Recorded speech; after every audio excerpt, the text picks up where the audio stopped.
இது பார்க்கும்போது எனக்கு ஒரே ஒரு டவுட் தான். அந்த பொண்ணு மூஞ்ச எதுக்கு தெரியாத மாதிரி பண்ணி வச்சுருக்காங்கன்னு தெரியல. இதுவே ஒரு பொண்ணுக்கு இருந்துச்சு அப்படின்னா அந்த பையனுடைய ஃபோட்டோவையும் அந்த அந்த பையனுடைய டீட்டெயிலாக எல்லாமே கண்டுபிடிச்சிட்டு இருப்பாங்க. ஏன் பொண்ணுங்களை காப்பாற்றுறீங்களா? பொண்ணுங்களுக்கும் லைஃப்னு ஒன்று இருக்குது, பசங்களுக்கும் லைஃப்னு ஒன்று இருக்குது. எல்லோரும் மனுஷங்க தானே, அவங்களுக்கு மட்டும்தான் எல்லாமே வலிக்கும், இவங்களுக்கு தான் வலிக்காது அப்படிலாம் கிடையாது. ஏன் அந்த பொண்ணு மூஞ்ச போட்டிருக்க வேண்டியது தானே? போட்டிருந்தா நிறைய பசங்க சேஃபாக இருந்திருப்பாங்கல்ல, அந்த பொண்ணுக்கிட்ட இருந்து தப்பிச்சு.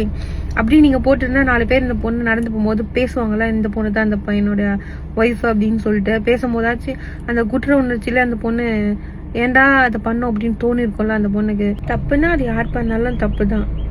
அது பொண்ணுங்க பண்ணா இந்த மாதிரி, பசங்க பண்ணா அப்படின்லாம் கிடையாது.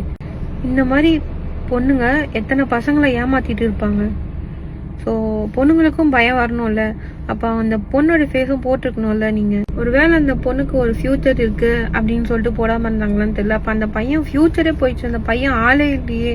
அப்போ அவங்க ஃபேமிலி எவ்வளோ ஃபீல் பண்ணுவாங்க. கனவோட கல்யாணம் பண்ணி வச்சிருப்பாங்க. ஒன்னே ஒன்று சொல்கிறேன், கல்யாணம் பண்ணிக்க போறீங்க, பசங்களாக இருந்தாலும் சரி பொண்ணுங்களாக இருந்தாலும் சரி. இப்போ நீங்கள் ஒரு பர்சனை கல்யாணம் பண்ணிக்க போறீங்க அப்படின்னா அந்த பர்சனை பற்றி 4 பேர் இல்லை 100 பேர்கிட்ட கூட விசாரிச்சு தெரிஞ்சுக்கோங்க. ஏன்னா நீங்கள் வந்து அவங்க லைஃபையே அவங்க கிட்ட கொடுக்க போறீங்க, ஷேர் பண்ண போறீங்க. அப்படிப்பட்டவங்கள நீங்கள் விசாரிக்கிறது தப்பே கிடையாதுன்னு தான் நான் சொல்லுவேன். ஸோ அப்படி நீங்கள் விசாரிச்சு மேரேஜ் பண்ணிக்கிறீங்கன்னா உங்களுக்கு கொஞ்சம் சேஃப்டியாக இருக்கும். அதே மாதிரி பேரண்ட்ஸ்க்கும் ஒன்று சொல்கிறேன், உங்கள் பொண்ணோ ஒரு பையனோ ஒரு பொண்ணை லவ் பண்ணுறாங்க, அதை மறைச்சிட்டு ஒரு இன்னொரு பர்சனுக்கு கல்யாணம் பண்ணி வைக்கலாம்னு நினைக்காதீங்க. அப்படி கல்யாணம் பண்ணி வைக்கணும்னு நினச்சிங்கன்னா இந்த மாதிரி தான் நடக்கும்.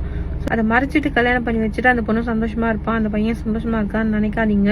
ஸோ நீங்கள் வந்து சந்தோஷமாக இருக்கிறதுக்கு வழி பண்ணலை, அவங்க சூசைட்டுன்னு ஒரு லெவலுக்கு போகிறதுக்கு தான் நீங்கள் வந்து வழி பண்ணுறீங்க. ஸோ அது கொஞ்சம் பார்த்துக்கோங்க எல்லா பேரண்ட்ஸும். ஸோ எது பண்ணாலும் யோசிச்சு பண்ணுங்கள்.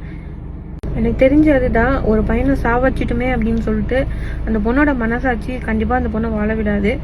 ஸோ தயவு செஞ்சு அது மாதிரி பண்ணாதீங்க. அது மாதிரி பண்ணுறீங்க அப்படின்னா அதை கொஞ்சம் திருத்திக்க பாருங்கள்.